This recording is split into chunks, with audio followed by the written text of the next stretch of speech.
If you want to activate personalized ads on X.com, formerly Twitter, this quick guide will show you exactly where to go. This is useful if you want ads that are more relevant to your interests, and the good news is, the process only takes a few seconds. If this video helps, please hit the like button and subscribe for more simple tutorials like this. First, open X.com and log into your account. Once you are on the homepage, look at the left navigation bar.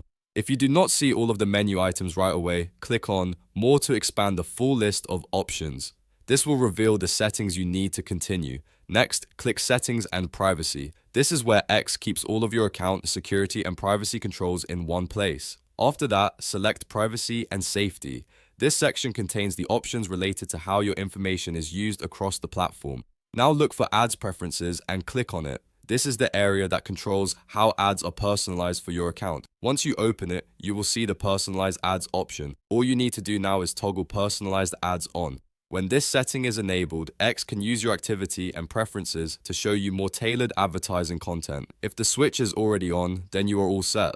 If it is off, just turn it on and your setting will be saved automatically. And that is it. You have now activated personalized ads in X.com, also known as Twitter. It only takes a moment, but it gives you more control over your ad experience on the platform. If this tutorial was helpful, don't forget to like, subscribe, and turn on notifications for more quick how-to videos just like this one.